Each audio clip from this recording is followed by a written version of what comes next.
Amigos, sejam bem-vindos ao terceiro episódio do Jogo do Galo, podcast dedicado ao Gil Vicente Futebol Clube e ao Hóquei Clube de Barcelos. Eu sou o Pedro Fernandes, hoje serei o vosso moderador, naquele que será o primeiro episódio com um painel reduzido. Daqui para a frente seremos por norma 4, numa lógica rotativa, isto é, o Alex e o Luís, que hoje não estão presentes, voltarão em semanas futuras para render um ou dois de nós. E a coisa vai-se fazendo desta forma. Hoje tenho comigo o grande obreiro desta empreitada. André, como é que estás? Hoje está tudo bem. hoje acho que estamos todos felizes, né? Hoje, É isso. nada a dizer. Eu não dormi nada e nem nada, mas pronto, hoje estou no vinho. Boa. Pedro Ferreira, também sei que foste ao estádio. Hoje vai ser muito fácil de gravar isto. Portanto, é aproveitar porque vai haver dias que nós não vamos ter vontade nenhuma, mas pronto. Se terminarmos na posição que tu previste, de facto vai ser complicado algumas semanas. Também temos o Francisco Gonçalves, que esta semana nos representou num podcast, num projeto paralelo ao nosso, que é feito ao Rio Ave. Francisco, como é que isso correu? Correu bem, fomos convidados a participar, calhou dir eu. Também foi uma boa iniciativa, também dei os parabéns pela iniciativa, porque realmente tenta aproximar o clube às pessoas da cidade e começar a tirar o peso aos ditos grandes e aproximar até mais pessoas. E também estou feliz depois da noite de ontem. Saímos melhor que a encomenda, como se costuma dizer, mas estou feliz, foi uma noite boa. E já tinha saudades isto. O Mundial e o Europeu não é a mesma coisa que ter um jogo de futebol a 5 metros da relva. Mais nada. Também tiveste muito bem no... à tua beira, não é? Sim. Pronto, também tiveste muito bem lá no podcast, deixo aqui o elogio público. Eu não disse, mas o nome do projeto é Verdes Anos, é um projeto dedicado ao Rio Ave. Mandámos um abraço para o Tiago e desejar que o projeto lhe corra bem e, acima de tudo, que se livrem rapidamente daquele vilão de banda desenhada que eles têm lá, o grego. Ora bem, antes de avançar para o jogo propriamente dito... Tu eras incapaz de passar esta parte sem dizer isso, né? Eras incapaz. E já vai com sorte de não insultarem ser grego. só isto. Sim. Enfim, antes de avançarmos para o jogo propriamente dito, queríamos deixar um elogio à direção do Gil por retomar a fanzone pré-jogo. Não só a fanzone, mas também a recepção ao autocarro da equipa. Acho que é uma boa iniciativa. André, estiveste lá com a tua família, não foi? Foi, sim senhor. E por acaso queria fazer um reparo, porque acho ótimo, acho que se deve fazer sempre que possível. A minha afilhada foi lá, o meu sobrinho mais novo também, e é espetacular para a canalha, e tenho a certeza que se venderam centenas de camisolas porque a loja teve mais de uma hora com fila sempre ininterrupta. Foi muito bom nesse sentido. Agora, o Gil anuncia food trucks e depois uma pessoa chega lá e tem a vender pão com chouriço. A pessoa vai com expectativa de jantar e leva com um pão com chouriço assim um bocado mal amanhado, pronto. Portanto, malta, quando anunciarem food trucks, garantam que tenha assim de facto um food truck, um preguinho, umas bifanas ou assim uma coisa, está bem? Se não, digam só que vai haver cerveja, porque a malta assim come qualquer coisa antes de ir. É o meu único reparo. De resto, pá, excelente iniciativa, como sempre. Ontem acho que, fruto de ser agosto, correu especialmente bem. Espero que no próximo jogo em casa também haja condições para o fazer. Muito bem. Fica aqui o apelo do André. Queremos buchas melhores. Exatamente. Mas pronto, avançamos para o rescaldo. Portanto, domingo 10 de agosto, o Gil recebeu e venceu pela margem mínima o Rio Ave em jogo a contar para a jornada inaugural da edição 26-27 da Primeira Liga. Um jogo que contou com uma assistência de 6.061 adeptos, segundo o clube, que é uma boa assistência, cerca de metade da ocupação máxima do estádio. Um confronto histórico, acho eu que podemos dizer, até porque O Rio Ave é, a par do Boa Vista, o quinto clube contra o qual já mais vezes jogámos e contra o qual temos um balanço bastante equilibrado, 23 vitórias, 21 empates, 20 derrotas. Portanto, acho que é justo dizer que é um confronto histórico. Ontem o Gil alinhou com... Eu vou só pedir aqui à nossa realização para meter aí os nossos 11. Muito obrigado. Então, o Gil Essa alinhou na baliza realização. com a nossa regi. O Gil alinhou com o Lucão na baliza, defesa com o Everson na esquerda, Esgaio na direita e a dupla Elimbi e Boato pelo meio, Cáceres, Lausanne e Santi Garcia a compor o meio campo e finalmente no ataque Gil Martins pela esquerda, Joelson pela direita, a servir o ponta-lança Carlos Eduardo. Entraram ainda o David Moreira, que mais tarde voltaria a sair, o Zé Carlos, o José Silva, o Héctor Hernández e o Tijani Touré. Vale lembrar que o Rio Ave tinha 2 baixas de peso por lesão prolongada, nomeadamente o guarda-redes polaco Cesar Mista e o centrocampista costarriquenho Brandon Aguilera. Também, também houve uma ausência surpreendente do Vorsai, que é o capitão e lateral esquerdo deles, ou lateral direito, acho eu, que pelos vistos estava condicionado fisicamente e que só entrou na segunda parte. Por sua vez, o Gil já sabíamos que não podia contar com o Bamba, sobre o qual já explanámos bastante no episódio anterior. Ficámos também a saber, e aí sim, com alguma surpresa, que o Murilo e o Wesley França também não estavam disponíveis por lesão. Quer dizer, imaginemos que seja por lesão, porque mais uma vez não temos comunicação em relação a isso. Pedro Ferreira, quais foram as surpresas deste primeiro 11 do Luís Pinto? Não digas Lucão, por Para favor. mim, também não estava à espera que jogasse o Picornel, portanto, mal por mal, que jogo que já está habituado. Eu fiquei muito surpreendido com a titularidade do Gil Martins. Eu já suspeitava que o Murilho não pudesse jogar, até porque não fez os últimos jogos da pré-temporada. Mas não estava à espera que fosse o Gil a ocupar o seu lugar, até porque não estava à espera de ver a jogar numa das faixas. Esperava que fosse o Bermer mesmo, ou que fosse um dos uruguaios adaptados à sua posição. E fiquei até satisfeito por ver o Gil Martins, porque é um jogador que ainda vimos pouco, dos uruguaios já vimos muito, e do Bermejo também já vimos muito, e são jogadores que acrescentam pouco, na minha opinião. Demasiado até.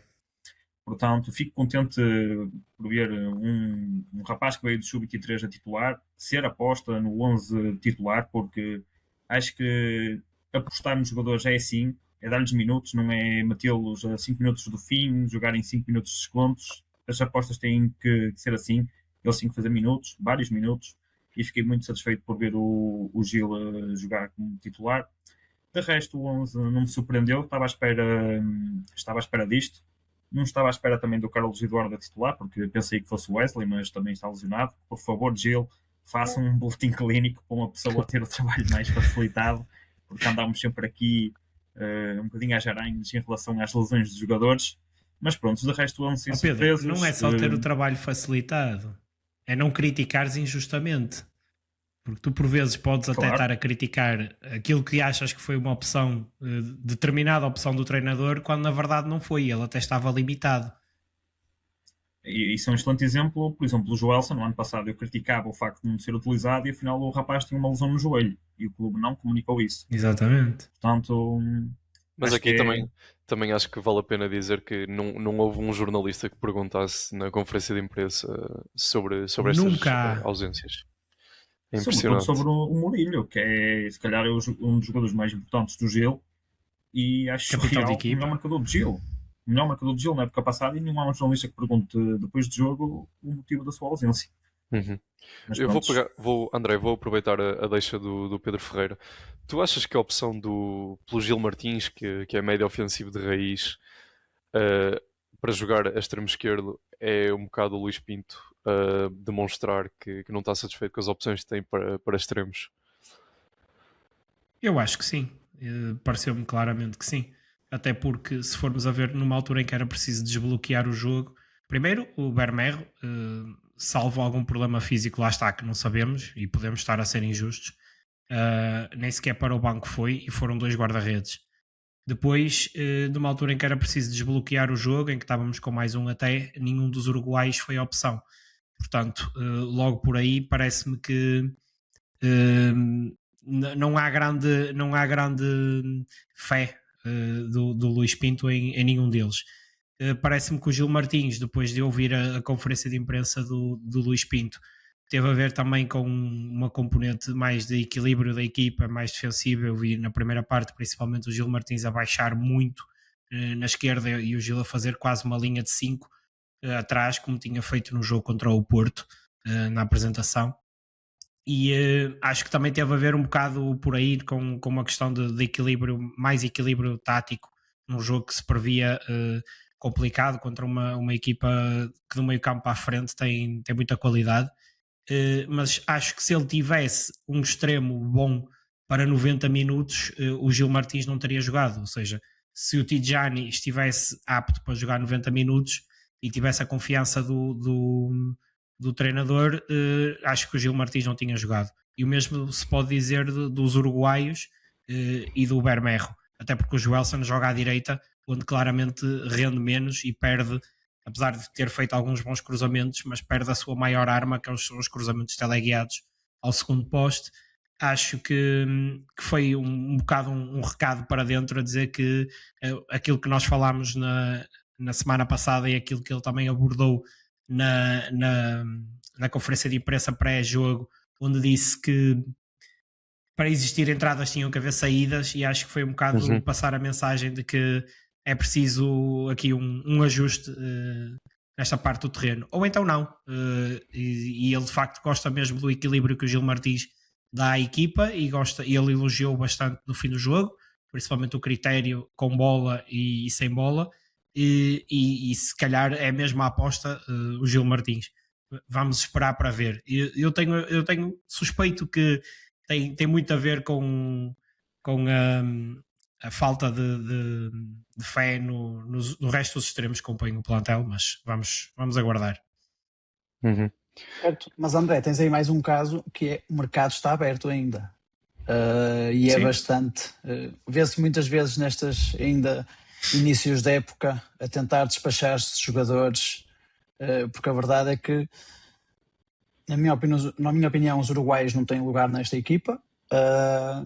Espero que na opinião do treinador também não, mas a verdade é que nem os está a valorizar como ativos, a não os colocar a jogar. Também espero se que eles colocar a jogar, eles desvalorizam, Francisco. Mas lá está, é isso mesmo. Ou seja, a questão de os colocar a jogar com este mercado ainda aberto poderia ser algo vantajoso. Não que eu o queira, porque eu valorizo sempre mais o clube que os ativos, mas o clube é feito de ativos, certo, como é óbvio. Mas até foi algo estranho, pelo menos nenhum deles ter entrado, porque realmente temos o mercado 3 de setembro, se não me engano, 3, 4 de setembro que fecha. certo.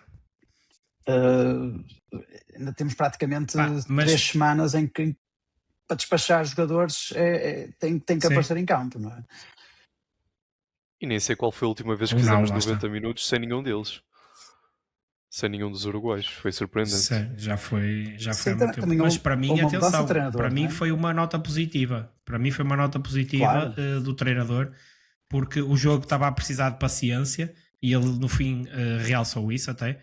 Na minha opinião, o jogo estava a precisar de mais paciência e mais critério, e meter qualquer um deles, para mim, teria sido para estragar ainda mais e dificultar ainda mais o jogo. Gostei, sinceramente, que ele não estivesse metido.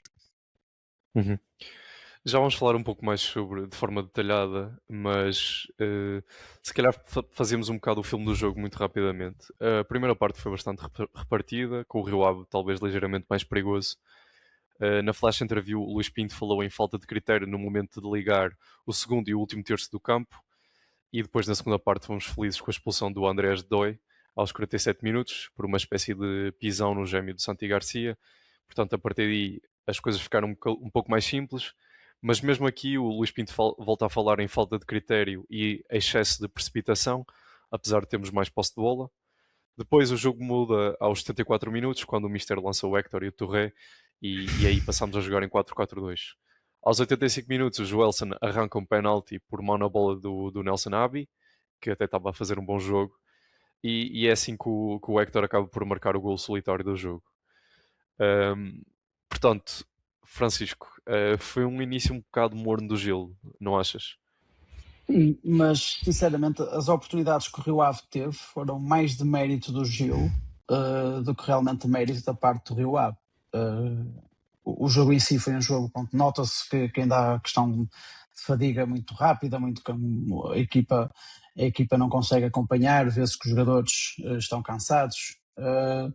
E realmente algum nervosismo, pronto, a questão do Lucão, que como já temos vindo a abordar, não vou tocar nesse assunto, mas nota-se que o Gil quer sair a jogar curto e não quer bater bola na frente.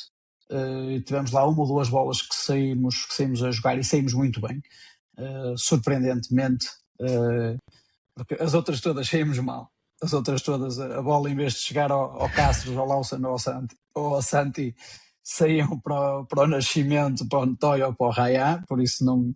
Mas realmente senti que ambas as equipas estavam no início da época, não acho que tenha sido só o Gil, mas realmente depois da expulsão, ou seja, como é óbvio, temos dois lances que condicionam o jogo, a expulsão e o penalti. Depois da expulsão, também senti que o Gil que estava a jogar melhor naqueles momentos antes da expulsão, apesar de ter sido aos 47 minutos, do que realmente depois. Não conseguiu ter o controle do jogo, não conseguiu estar calmo, estar tranquilo. Também é normal, dada a fase da época em que estamos, ao início da fase da época em que estamos. Mas realmente depois, ou seja, via-se mesmo um jogo muito dividido, o Gil Vicente a deixar o Rio Ave acreditar, o Rio Ave crescer em alguns momentos quando podia facilmente controlar bem o jogo. Mas realmente, pronto, depois o estar com mais um também ajuda a ter mais decisões, ajuda a chegar mais perto da baliza e acabamos por ser felizes. Eu acima de tudo fiquei feliz porque quando eu vi o Luís Pinto no fim do jogo e percebi que ele tinha visto o mesmo jogo que eu. Isso é sempre agradável quando não nos tentam vender que foi um grande jogo. Não estou a dizer eu em específico, eu estou a dizer eu como adepto. Sim, eu percebo. Não, quando há treinadores que dizem foi um grande jogo, fizemos uma exibição fantástica, ganhámos, foi o início de campeonato perfeito, etc. Não foi o caso, ele disse que até começámos bem e eu concordo. Tivemos 2 ou 3 saídas, como disse o Francisco muito bem. Depois houve ali o fator Lucão que destabilizou um bocado e é normal, abanou com a equipa, mas a equipa soube reagir, abanou um bocado até ao intervalo, mas nada de especial. Mas o Luís Pinto falou numa primeira parte com alguma qualidade e com dificuldades entre a segunda e a terceira fase. E eu acho que muito se deveu ao Santi, que para mim faz para o standard dele, faz um mau jogo. Perdeu muitas bolas, agarrou-se demasiado à bola, tentou decidir mais do que devia, em vez de jogar mais simples, como é a panágio dele, decidiu mal várias vezes e empurrou um bocado o jogo do Gil nessa fase. Depois, na segunda parte, também concordo com o que disse o Luís Pinto, onde faltou um bocado mais de paciência para circular mais rápido e para procurar espaços fora, espaços dentro. É claro que o Rio Ave baixou bastante e meteu quase 10 jogadores dentro da área e um bloco muito baixo, e é sempre complicado nessas alturas encontrar espaços por dentro, e o mais normal é tentares por fora. Depois ainda tivemos a condicionante que perdemos um pé esquerdo à esquerda, o que fecha sempre mais o campo, porque os nossos 2 laterais esquerdos acabaram por sair e numa altura onde tu precisavas mais de largura, ele e bem o Mister acabou por trocar primeiro o Joelson para a esquerda para tentar o tal cruzamento ao segundo poste e depois acabou por meter o Tijani, que eu vou fazer aqui um parênteses, a minha vontade é esbofeteá-lo. Cada vez que ele entra a jogar a este nível eu tenho vontade de o esbofetear, porque porquê é que tu não és sempre assim, pá? Porquê? Talento não te falta. Trabalha, rapaz. Já me estás a lixar o alinhamento, André. Pá, desculpa, mas é que mexe-me, o sangue ferve-me, pá, porque é demasiado talentoso para estar perdido neste limbo, neste vai que não vai, e de vez em quando dá, de vez em quando não dá, porque ele ontem entra e mexe logo o jogo, não é? Pronto, é diferente dos outros. E acho que na primeira parte nos faltou qualidade no último terço, porque o Gil Martins é normal, primeiro jogo, primeira divisão, mais contido, tentar não perder a bola acima de tudo, a arriscar menos. O Santi complicativo, o Carlos Eduardo que foi um a menos, e quando entra o Héctor e o Tidjani o jogo muda logo. Nota-se que a qualidade individual é diferente, não é? Portanto, essa chegada ao último terço, onde também já estávamos mais por força da expulsão e de conseguirmos empurrar o Rio Ave para trás, mas depois nota-se que a qualidade de toque, de definição do Tidjani e do Héctor no último terço é diferente dos outros que estavam lá antes. Acho que na primeira parte também faltou isso para que a nossa primeira parte corresse melhor e conseguíssemos, lá está, conseguimos boas saídas, e depois no último terço faltava-nos essa qualidade, essa definição. Na segunda parte, mais para o fim, acho que até demorou demasiado a entrar, tanto um como o outro. Eu sei que a substituição do David Moreira na primeira parte queimas um tempo de substituição e complica um bocado as contas, mas acho que eles entraram um bocado tarde da maneira como estava o jogo. Felizmente foram a tempo, mas para a primeira amostra e porque estava um pouco nervoso, porque uma pessoa fica sempre, pelo menos eu fico, até ver efetivamente o que é que vai sair dali no primeiro jogo, sinto sempre um nervosismo, será que a equipa vai estar bem, não vai estar à altura, não vai. Para o primeiro jogo achei que foi, se isto for o chão desta equipa, acho que vamos fazer um campeonato tranquilo, introduzindo aqui 2 ou 3 peças de mais qualidade, seja na baliza, seja na frente de ataque, num dos extremos, com uma subida de nível do Tidjani, o regresso do Murilo. Acho que temos aqui uma base para voltar a fazer um bom campeonato, porque gostei das dinâmicas, gostei de ver, por exemplo, o Joelson fartou-se de correr como acho que nunca tinha visto, vi a equipa ligada, vi a equipa motivada e portanto acho que para o primeiro jogo, para aquilo que eu queria ver no primeiro jogo, frente a um bom adversário, volto a dizer, um adversário complicado, com Diogo Nascimento, com Bezerra, com Blessa, com gente de muita qualidade na frente, acho que foi uma boa vitória e uma boa maneira de começar o campeonato. Por acaso é engraçado falar do Santi Garcia, porque eu também fiquei surpreendido ao vê-lo receber o prémio de homem do jogo, porque para mim ele também ficou passou um bocado ao lado do jogo. Obviamente aquela questão que já falaste, a partir do momento em que jogas com 10, concentras muitos homens no meio, isso penaliza obviamente o Santi que joga nas costas do ponta. Mas também tive essa leitura, também não estava à espera que ele fosse premiado com o homem do jogo. Pedro, tens algum comentário assim mais geral sobre o jogo? Eu tenho para mim que se o Gil jogasse sempre a primeira jornada, era campeão, porque há coisas que são inexplicáveis e nós, nas primeiras jornadas de campeonato, nos últimos 8 anos, ganhámos 7. Portanto, Pedro, eu temi que fosse o podcast a estragar isso, pá. Eu pensei, vamos lançar um podcast e vamos chegar à primeira jornada e vamos perder. Tinha para mim que isso ia acontecer, pá. Mas felizmente não aconteceu. E eu acho que isso foi um jogo um bocado atípico, porque nota-se que são 2 equipas que ainda tinham muitas coisas a corrigir. E nós tivemos a sorte de jogo nos lances capitais. Mesmo jogar com mais junto, tínhamos muitas dificuldades em criar perigo. E surgiu o penalti aqui do céu, portanto, um jogo um bocado atípico, tudo nos correu bem, tudo que tinha a correr, mas de certa forma também fiquei satisfeito com alguns aspectos do jogo. Tinha algum receio depois dos resultados da pré-época, sobretudo a nível defensivo, porque nós sofremos muitos golos, mas eu não senti que a defesa estivesse tremida, nem um pouco mais ou menos. Óbvio que estamos a começar e vamos cometer erros, como cometemos na construção. Há certas coisas que temos que corrigir, sobretudo no nosso corredor direito, e o próprio Mister falou, mas fiquei satisfeito, até porque o Rio Ave, tirando quando aproveitou os nossos erros, não conseguiu criar muito perigo.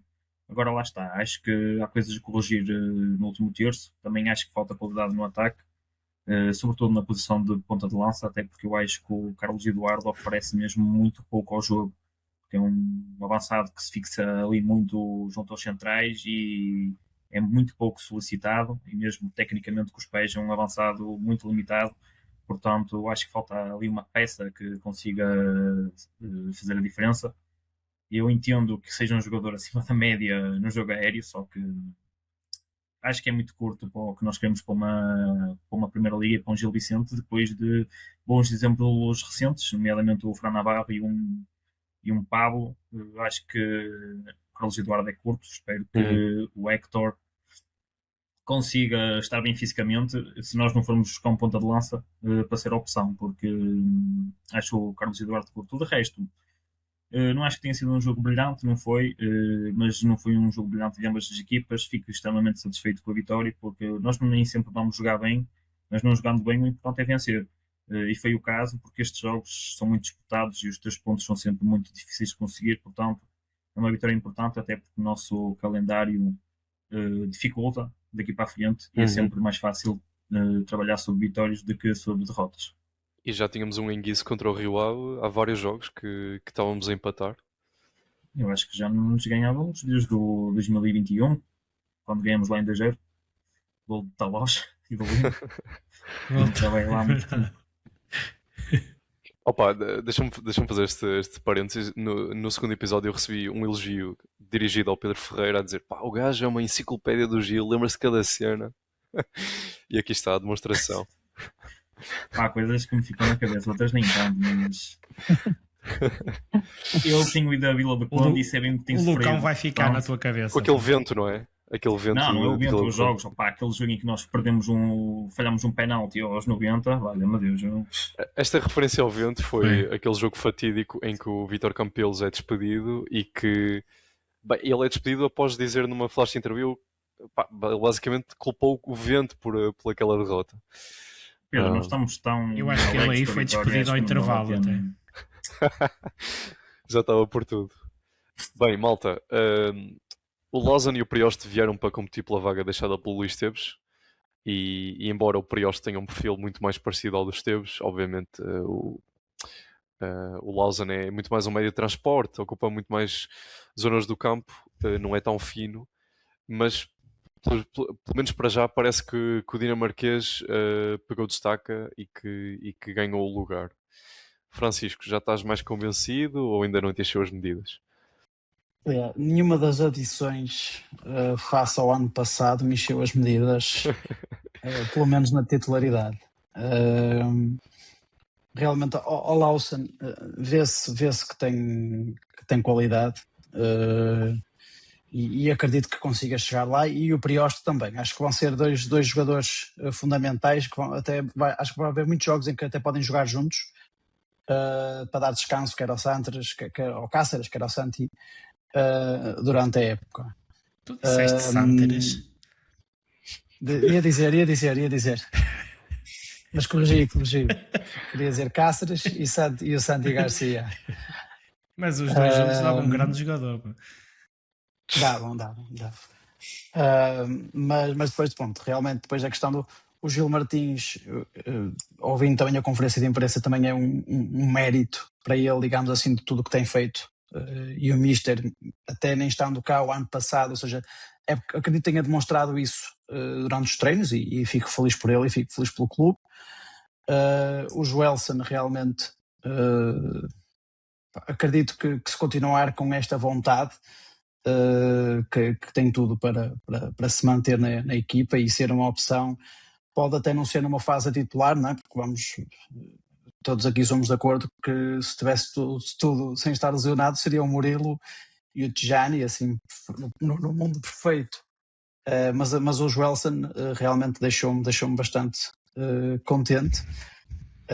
Uma questão já tática, o Esgaio, senti realmente que uma questão posicional, não vou avaliar a individualidade do jogador, mas por questão posicional, que muitas vezes o Joelson descaía para a linha, o Esgaio ia buscar por dentro, e houve 2 ou 3 perdas de bola em que depois não havia nenhum lateral para compensar. E estando tudo ainda muito numa fase inicial, e se não me engano até foi o Cáceres que teve de compensar e faz uma falta e leva um amarelo por causa disso. Mas relativamente à questão do Lawson, acho que vai ser entre Lawson e Prioste. Acho que ambos têm qualidade, ambos podem acrescentar coisas diferentes em momentos diferentes. Falta ver rotação, falta ver a equipa mais. Acho que a equipa está muito unida entre eles e viu-se isso no momento do final do jogo e tocando no final do jogo, todos a fechar em conjunto. Não sei se havia ali um aniversário, se havia algum momento, confesso, que passou-me ao lado, ou era uma praxe. Eu acho que vem do ano passado já. Ok. Sentiu-se, eu gosto daquilo, sinceramente. Eu gosto que se festejem as vitórias, pá, que não tenham medo de ser felizes e de mostrar que são. Depois tens que levar com os comentários de ganharam as Champions, mas por mim. Prefiro uma equipa coesa nesse aspecto, com um jogador que eu sempre fui crítico, e posso dar aqui o nome, apesar da qualidade que lhe é inegável, que era o Félix Correia. Mas passava 50% do jogo a reclamar com os colegas de equipa, ou seja, e aqui nota-se mesmo um grupo mesmo coeso, uma equipa mesmo unida. E digo-vos já, por mim, depois de tudo o que vi ontem e das conferências de imprensa, assinava com o treinador nos próximos 10 anos. É lá. 10 anos.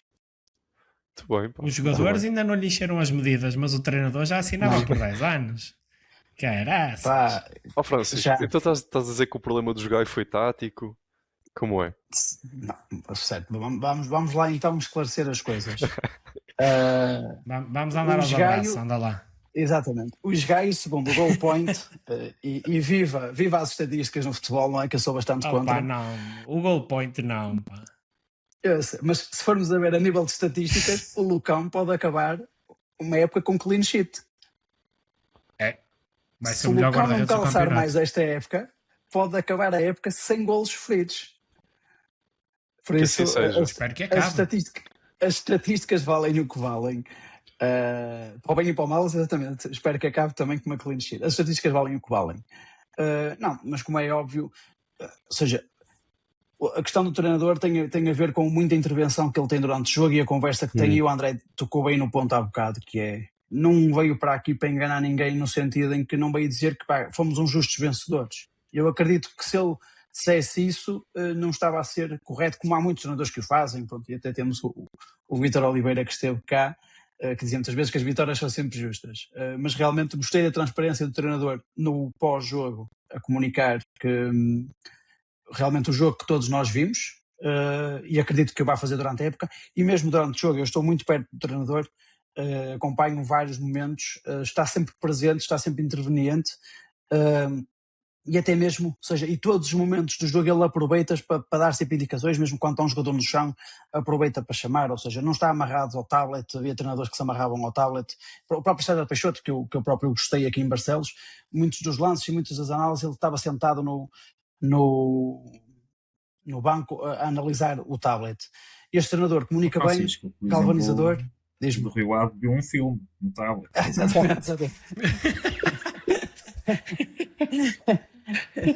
Exatamente. Mas nesse sentido, assinava já com o treinador. Também sinto que é um treinador que também tem muito para mostrar, quer mostrar.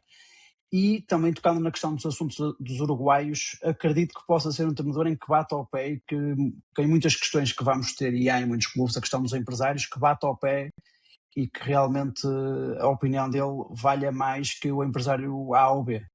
Isso era bom sinal. Por acaso não tenho a certeza agora. Se me permites. Diz. Porque o Francisco é mais político e ele está a ver se não te responde. Mas eu queria dar aqui duas palavrinhas sobre os Gaio. Eu acho que a equipa vai ter que se preparar para que os Gaio a desequilibre. Eu acho que o lado direito vai ser o nosso lado forte a atacar. E muito por causa dos Gaio, que tem um andamento diferente do que tinha o Zé Carlos. E como já falámos aqui, e como ontem deu para ver, ele pega por dentro na bola, ele pega por fora, ele faz muitas diagonais, ele está sempre a tentar chegar ao último terço. É claro que ele, se lhe pedem para fazer isto tudo, depois não vai estar cá atrás para defender o corredor muitas das vezes. E ele ontem levou com um jogador que, fora o top 4, deve ser dos mais desequilibradores e dos mais rápidos do campeonato. Naturalmente ganhou-lhe várias vezes as costas, porque os Gaios já não têm aquela velocidade que nunca teve, mas pronto, ainda tem menos agora.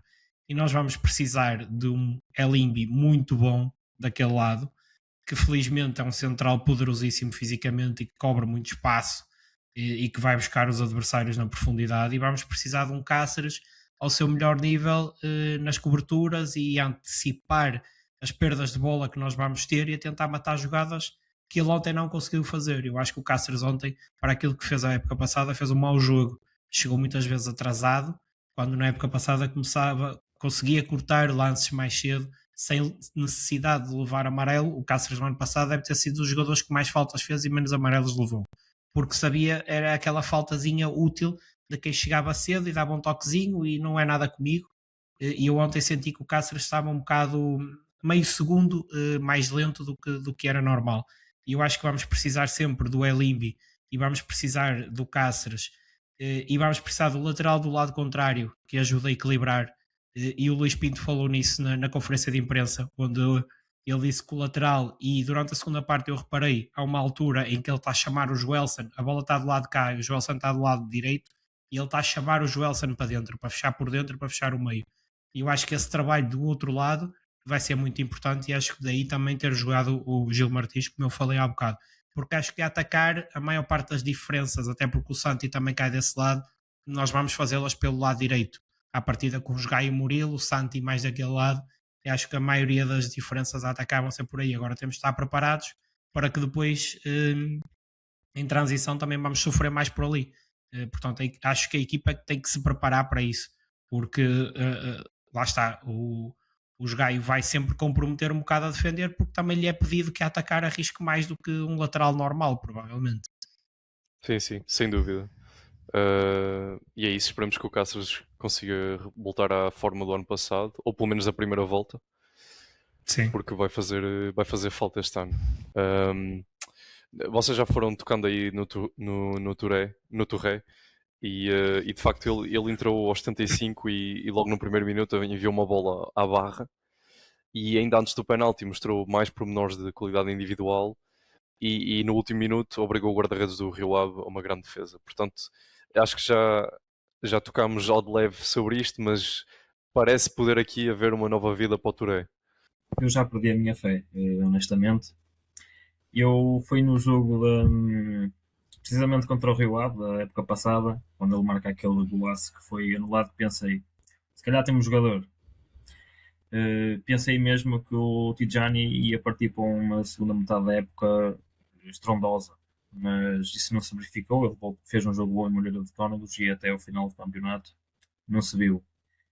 Eu acho que andamos tanto tempo a bater no mesmo ponto. Será que é esta a época do Touré? Será que é esta a época do Touré que eu já perdi a esperança? Porque tem sido um jogador muito inconstante. Ele em forma deve ser dos jogadores mais entusiasmantes que o Gil tem, tecnicamente acima da média, e subiu-se. Teve nem 30 segundos em campo, faz um remate estrondoso que bate na barra. Portanto, acho que é o cartão de visita do jogador. Agora, é preciso mostrar isso em 34 jornadas, não é em 5 minutos, ou 10, ou 15, de 5 em 5 jornadas, de 10 em 10 jornadas. Eu não acredito, honestamente, que o Tijani vá ter essa consistência. A minha única esperança reside no facto de o treinador ter mudado, porque estava visto que o Tijani para o César Peixoto não contava, que o Luís Pinto já se viu que vai ser aposta. Mas eu acho que um jogador que teve os mesmos problemas 3 épocas consecutivas não vai ser nesta que milagrosamente vai catapultar o seu nível e ter a consistência que merece, porque se tivesse essa consistência era claramente o nosso jogador titular no corredor. Uhum. Eu não censuro essa falta de otimismo, porque mais do que o único jogador há mais tempo no plantel do que o Tijani é o Boato. Pá, é impressionante como é que tens um jogador que está há tanto tempo no clube e ainda não conseguiu convencer. Ainda não houve uma época que ele fizesse de início ao fim como é este o nosso extremo. É verdade que teve lesões pelo meio, mas é difícil realmente acreditar que ele vai dar o salto finalmente. Mas isso... Vocês acham que ele é titular em Braga no domingo? Não. Eu acho que não. Acho que ele realmente tem que, como estavam a falar, acho que realmente tem que mostrar que merece a titularidade. Ou então não. Ou então vai ser sempre um jogador para entrar nos últimos 30 minutos e se entrar com a qualidade que ele tem e que tem entrado, mas acho que dificilmente vai entrar porque ainda por cima, pronto, não foi muito os lances do Rio Ave até nem foram muito pelos lados do Gil Martins, mas o Joelson também esteve bem. Acho mesmo que não vai ser titular em Braga. Muito bem. Vamos fechar aqui o rescaldo do jogo e só pedir a cada um de vocês um destaque individual pela positiva e outro pela negativa. Pedro, podes começar tu. Fui dizendo ao longo do episódio, para mim, milagrosamente o destaque pela negativa não é o Lucão. Andávamos a falar tão mal do homem durante a semana que ele consegue não uma é clean porque sheet. não calhou. Ele bem tentou, pronto, ele bem tentou sofrer um Pois. bolinho, mas o Rio Ave também não teve muito interesse. Mas para mim o destaque pela negativa é Carlos Eduardo, claramente menos um em campo, um jogador que para mim oferece muito pouco ao estilo de jogo do Gil. E acredito que fosse um jogador mais para entrar quando o clube precisa meter aquelas bolas na área. Lá está, porque ele é bom no jogo aéreo, do que um jogador que joga a titular, porque eu acho que nesse sentido é muito limitado. Para mim, destaque pela positiva, eu gostei muito, não vou dar assim um destaque individual, mas eu gostei muito do jogo dos nossos laterais, fiquei por acaso surpreendido pela positiva, não partilho dessa opinião sobre o Luís Gaio, porque lá está, eu acho que é um jogador que ainda nos vai dar muitas alegrias. O Everson é uma pessoa vi pouco, mas também não tem nada a apontar. Mas entrou melhor do que no jogo da apresentação, por acaso foi pena lesionar-se logo. Eu tinha uma má ideia do Everson, sobretudo pelo jogo que faz também contra o ABS, se eu não estou enganado, que havia ali um jogador que notava-se que acredito que não tivesse ritmo, mas que entrou muito mal, mas eu gostei da exibição dele. O David Moreira também não comprometeu e fiquei satisfeito também com a exibição do José Silva. Eu não conhecia o jogador, mas já vi que de laterais acredito que o clube está bem servido, apesar de não haver aqui nenhum Conan, mas não é por aí que vamos sofrer esta temporada. Eu, para mim, acho que é demasiado penalizador dizer que o Gil Martins foi o destaque negativo, porque foi a estreia e percebo a opção tática por ele. O Luís Pinto refere que o que ele traz à equipa é o critério no momento da decisão, uma grande abnegação defensiva e conhecimento posicional. Eu acho que o jogo não lhe correu muito bem, ele perdeu ali algumas bolas, até oferece um remate em posição frontal ao Rio Ave, mas ok, acho que daria mais facilmente o destaque negativo ao Carlos Eduardo. Destaque positivo para mim é sem dúvida o Joelson. Foi o jogador mais inconformado, foi o mais perigoso e fiquei muito impressionado com o compromisso defensivo dele. Também para, lá está, compensar a falta que o Gaio fez em certos momentos. Portanto, para mim é o destaque positivo o Joelson. Francisco. Sim, destaque negativo acaba realmente por ser o Carlos Eduardo. É sempre muito ingrato, e só para não justificar a escolha do Gaio, atenção, é sempre muito ingrato quando um jogador de uma linha mais defensiva tem uma perda de bola, uma má decisão, que tem logo guarda-redes à frente, mas realmente o único jogador que não entregou nada ao jogo foi o Carlos Eduardo. Não entregou, não acrescentou, foi realmente um a menos neste jogo. Parte positiva, quero dar só assim 2 notas, já tocaram, pá, a dupla de centrais, pá, acho que temos aqui uma muralha incrível. E o José Silva e o Joelson, pá, não consigo realmente. Acho que o Joelson também, mas também jogou mais tempo e é mais fácil avaliar, pá, mas o José Silva deixou realmente ali alguma vontade de ver mais Entrou bem. Exatamente, deixou ali muita vontade de ver mais e ver realmente se foi só ali aquele gás todo de ter entrado ou se realmente vai ser constante durante a época, que acredito que sim, mas assim, tocando no Joelson e no Zé Silva, não consigo distinguir como é eu. André? Eu negativamente vou destacar o Zé Carlos, porque para mim entrou muito mal e o que significou a substituição, porque nós naquela altura e em que estamos completamente por cima e em que precisamos de rodar a bola mais rápido, em que precisamos de passar de corredor para corredor, o Zé Carlos tem falhas técnicas graves na recepção. No primeiro toque a bola salta sempre, foge sempre, nunca sai limpa, o passe nunca sai em condições, e portanto eu acho que o Zé Carlos serve para determinados contextos e este não era o contexto para ele, porque lá está, era preciso ter bola. E ele tem que subir o nível se quer jogar mais no Gil. Eu acho que ele tem que subir o nível porque senão em pouco tempo vai perder o lugar para o Prioste, que eu acredito que ele tenha nesta primeira jornada entrado porque é mais experiente, o jogo estava dividido, primeira jornada e tudo. Acho que a seu tempo, se for este nível e nestes contextos, eu acho que o Zé Carlos rapidamente vai deixar de jogar e vai passar a entrar o Prioste.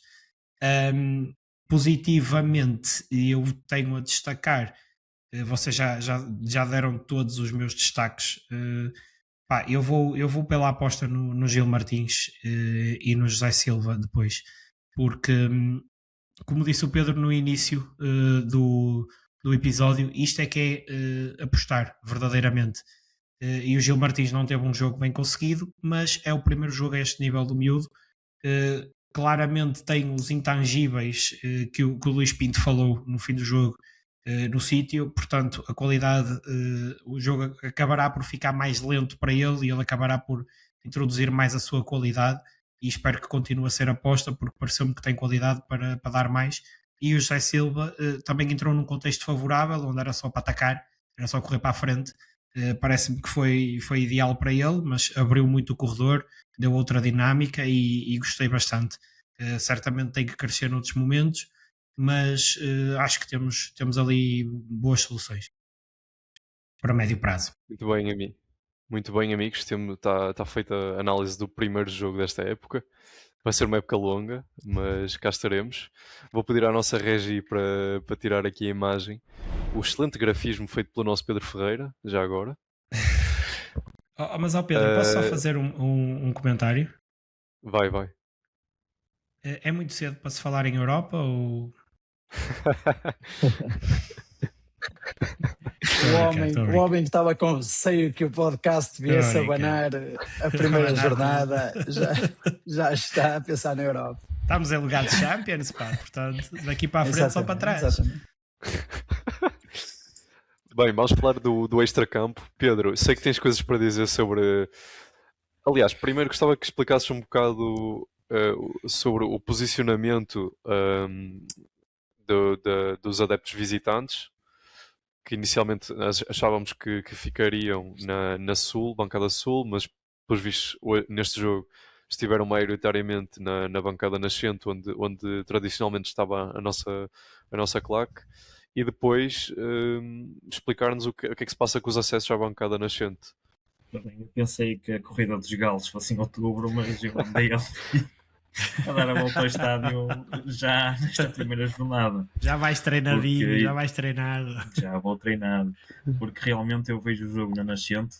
Eu ano passado andei ali a rodar no estádio, mas este ano vou ver o futebol todo na nascente, felizmente. Mas lá está, é um acesso um bocado, parece-me mais feito em cima de joelho do que solução definitiva, porque realmente eu que só tinha que subir uma rua, uma avenida, uma rampa, ou o que lhe queiram chamar, para ver o futebol na nascente, agora tenho que subir a bancada sul, tenho que passar a bancada poente toda, tenho que fazer a bancada norte toda, para chegar ao meu lugar, que é quase encostada novamente à sul. Portanto, eu tenho que dar uma volta inteira ao estádio. E como eu, muitas pessoas, eu acho que havia forma de conseguir uma solução muito mais útil para as pessoas, porque realmente eu não acho Pedro, que seja... Sim? Isso foi por causa da entrada dos adeptos do Rio Ave para a bancada nascente, que entraram por onde tu costumavas entrar, é isso? Suponho que sim, mas de qualquer forma... E puseram-te a dar a volta para entrar pelo outro lado para ninguém se cruzar. Até passei é pelo isso? campo, sim, até passei pelos campos de treino. Passaste pelo campo de treino. Mas isso, sim, e vim dar outra vez ao portão 11. Sim. Acho que é o portão 11. Sim. Lá está, aquela rua, se assim se pode dizer, avenida, espaço que vai dar ao portão 11, tem ali uma divisória a meio com escadas, portanto os adeptos podiam ser recondicionados por lá. Encaminhados. Sim, e até acredito que o que tu dizes, André, faça sentido para não haver misturas de adeptos. mas depois, no final do jogo, temos adeptos do Rio Ave nas varandas e tem os adeptos do Gil completamente desprotegidos. Acredito que um adepto do Rio Ave não tenha interesse em magoar, aliás, nenhum adepto com cabeça tem interesse em magoar ou qualquer adepto do clube adversário, mas sabemos que não é assim no futebol. E Vais se apanhar vier uns um Famalicão, espertos. um Vitória, não digo, talvez um Braga, um Porto, Braga? depende, Porto Sporting, Benfica, qualquer clube assim de maior dimensão, eh, que tenha adeptos na nascente, isto vai dar a geneira em algum jogo, porque os adeptos do Gil ficam mesmo muito desprotegidos, porque os adeptos estão lá à espera de sair e nada protege os adeptos do Gil de serem cuspidos, levarem com uma garrafa, levarem com qualquer objeto, e acredito que é algo a melhorar.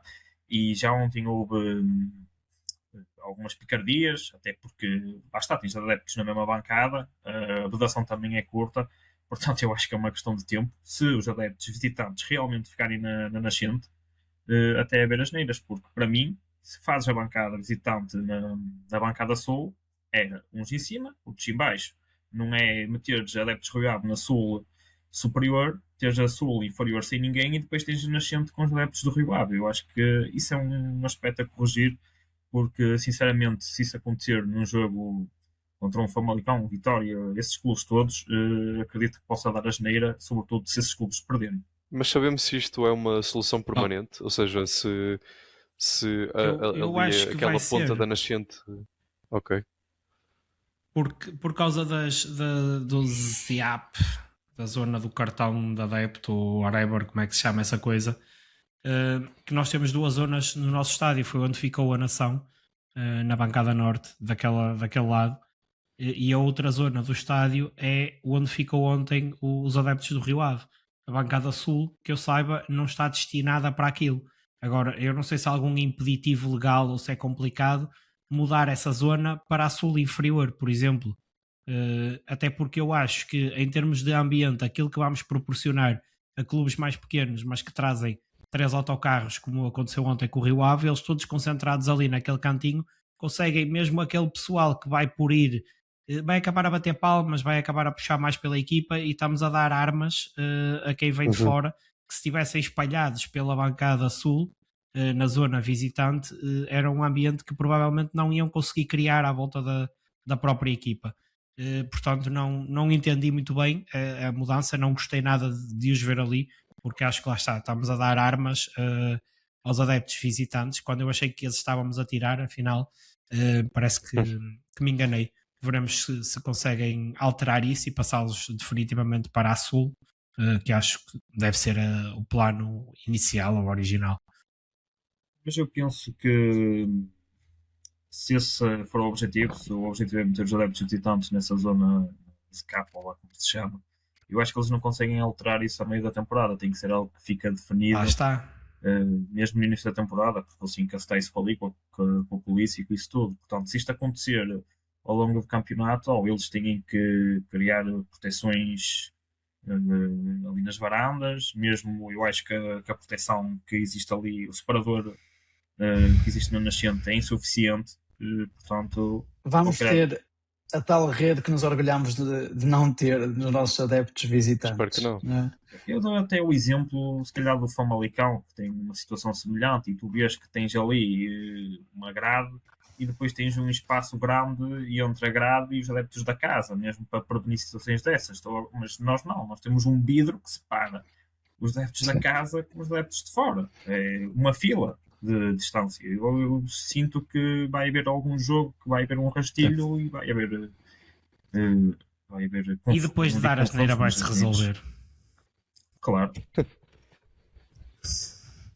Muito bem, vamos falar de mercado, malta, porque no dia seguinte a nós termos a ter saído o segundo episódio onde falámos de forma exaustiva sobre o Lucão, parece que o Flávio Soares tirou notas e saíram notícias de que o Gil estava na linha da frente para assinar com o Samuel Portugal. E entretanto hoje já parece bastante claro que o anúncio estará para breve. E antes de vos perguntar a vossa opinião, eu gostava só aqui de contextualizar o que é que tem sido a carreira do do Samuel Portugal, portanto ele em Portugal acaba por se destacar no Portimonense, faz duas épocas de grande nível e isso acaba por lhe valer a transferência para o Porto. Na altura a transferência foi bastante bastante questionável, vá. Levantou questões, mas não tanto pela qualidade do jogador, mais pelos valores envolvidos. Penso que na altura foram 4 milhões. E a verdade é que o Samuel nunca jogou pela equipa principal do Porto. Nestas 4 épocas em que ele esteve contratualmente vinculado ao clube, fez 10 jogos pela equipa B e foi no ano passado emprestado ao Al Akdud da primeira divisão da Arábia Saudita, onde fez 27 jogos e o clube terminou-se, penso eu, em 17º lugar do campeonato. Portanto, ou seja, nas últimas 4 épocas ele faz 37 jogos. E é preciso dizer que ele neste momento era possivelmente a 6ª opção do Porto para guarda-redes, porque temos o Diogo Costa, temos o Cláudio Ramos, temos o barcelense João Costa, temos o João Afonso que chegou do Santa Clara por 2,5 milhões e possivelmente temos o Gonçalo Ribeiro. Eles têm o Gonçalo Ribeiro, que é uma das pérolas da formação. Portanto, obviamente que era um jogador excedentário e tem todo o interesse em colocá-lo. O que é que vocês acham? Acham que é um jogador para assumir no imediato a baliza ou não estamos bem a resolver o problema? Acho que está fresquinho, não é? Ou seja, em 4 épocas, 30 e tal jogos, está fresquinho. Está fresquinho, pá, não pode estar fatigado. Falta saber a quantidade de picanha. Realmente é um bocado, eu não acompanho a Liga da Arábia Saudita. A sério, Francisco? A sério? Que desilusão. E quando acompanho era para ver o nosso agora atual selecionador nacional. Não, realmente não tenho grande opinião. Não tenho grande opinião sobre a vida de guarda-redes. Acho que pior que o Lucão é difícil, mas lá está, isto no futebol tudo é possível. Vamos ver o que é que nos vai trazer. E pelos vistos, segundo as notícias de hoje, ele até ontem já esteve no Cidade de Barcelos a ver o jogo. Esteve, sim, senhor. Eu acho que ele, quando sai para o Porto, é um dos melhores guarda-redes do campeonato, fora os 4 primeiros. Era claramente um guarda-redes acima da média. Está este tempo todo sem jogar, ainda assim continua a ter apenas 32 anos e na última época já jogou de forma regular. Portanto, eu acredito que vai ser um claro upgrade, porque um upgrade acho que seria sempre com a vantagem de termos um guarda-redes que conhece o campeonato, com experiência, e eu acho que ele vai estar ao nível da equipa, o que por si só já será uma ajuda. Se não comprometer, se calhar não dará tantos pontos como daria o Andrew, por exemplo, mas se estiver ao nível da equipa, já é uma ajuda e por aí já vamos deixar de ter um problema. Pedro? Já foi tudo dito. Eu também achava que o Samuel era um dos melhores guarda-redes em Portugal. Quando da saída para o Porto, a gente sabe os moldes de negócio e as negociatas entre o Porto e o Portimonense, mas o guarda-redes em si não tem culpa. E ele realmente era um bom guarda-redes no Portimonense. Não acompanho também a Liga Saudita, não faço ideia da sua performance lá, mas como vocês disseram, dificilmente. Isso, a camisola não é do Al Nassr, pá. Não.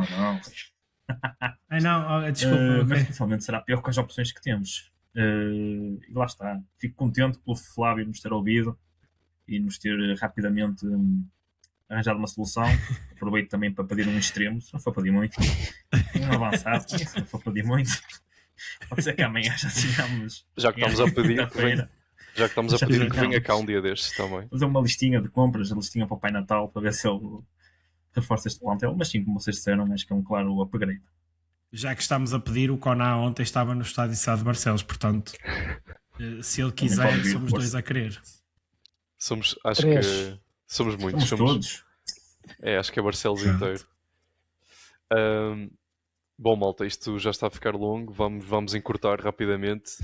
Uma breve antevisão do Braga Gil, lembrando que o Braga empatou a 2 contra o Moreirense. O jogo é domingo, 16 de agosto, às 8h30 na Pedreira. Muito rapidamente, o que é que estão à espera deste jogo? Eu estou à espera de comer bem antes do jogo, de ganhar 2-1 e de chegar a casa depois da meia-noite, porque estes horários são maravilhosos. Não me digas que vais a Braga às food trucks que não têm só pão com chouriço. Não vou. Não vou. Não, acho que pode ser um jogo interessante e acho que vai ser um bom teste para o Gil, nesse sentido. E ver realmente o que correu menos bem neste jogo e ver realmente as fraquezas que o Gil demonstrou. Vamos dizer que o Braga acaba por ser, pelo menos a nível de pontos e de histórico, a quarta equipa mais forte e mais consistente do nosso campeonato. Podemos ter a sorte também de apanharmos numa fase inicial do campeonato, ou seja, podemos ir lá buscar pontos, nunca sendo impossível, como é óbvio, mas acredito, e ainda não tive a oportunidade de ver o jogo do Braga com o Moreirense, vi alguns resumos, mas acredito que o Gil Vicente pode ser feliz realmente em Braga, como temos sido algumas vezes. O André disse-nos que vai descer um Henrique Gomes em Ricardo Gaio. Ricardo Gaio. E vai fazer vai um golaço. Vai aprontar para mim. Depois vai aprontar para ti. E eu não vou dizer aqui o que ele vai dizer. Ele vai fazer aquilo que o Héctor fez ontem para o guarda-redes do Rio Ave. Sim, sim. Pedro? Eu só espero um resultado semelhante ao do ano passado, nada de mais, e que este povo barcelense vá apoiar a equipa em peso, como fez o ano passado, e que haja essa surpresa, que marque assim um jogador inesperado. O ano passado o Agostinho também assistiu lá, portanto não é nada impossível. Ele assistiu porque tropeçou e ele ia finalizar e então não conseguiu porque tropeçou e então teve que passar. Acredito, mas eu também já vi igual e pura finalizar naquele estádio e não é uma boa sensação. Não podes falar ao Pedro. Ai, Jesus. Tu estavas à minha beira nesse jogo, meu. Foi desesperante. Eu fiquei tão traumatizado. Foi desesperante. Mas tirando um lance ou outro, nós até temos feito bons jogos em Braga, assim, na generalidade. Até acho que jogamos melhor lado que cá quando recebemos o Braga. É verdade. Não é um adversário de todo impossível. Vai ser sempre muito difícil, mas não é de todo impossível pontuar. E quem sabe num dia feliz ganhar. É isso, malta. Deixamos o apelo que se mobilizem, que vão à pedreira. E antes que de terminar. O clube ajude. Sim. Verdade. A distância é curta, vá. Acho que há condições para termos lá uma boa casa. Antes de terminar, gostava só de referir que os nossos Sub-23 se estreiam na Liga Next Gen, a antiga Liga Revelação, no Estoril, no dia 12 de agosto, portanto, quarta-feira. Já os Sub-19 vão receber o Famalicão na estreia do Campeonato Nacional de Júniores no dia 14 de agosto, portanto, sexta-feira. Em relação à equipa feminina, ainda não há jogos marcados para a segunda divisão. Eu até estive a verificar e no ano passado a competição começou em 20 de setembro, portanto está tudo certo. E aí eram estas as notas que eu tinha para terminar. Malta, acho que está um bom episódio. Vamos ficar por aqui e voltamos para a semana. Um abraço, força Gil e força Hockey. Um abraço, malta.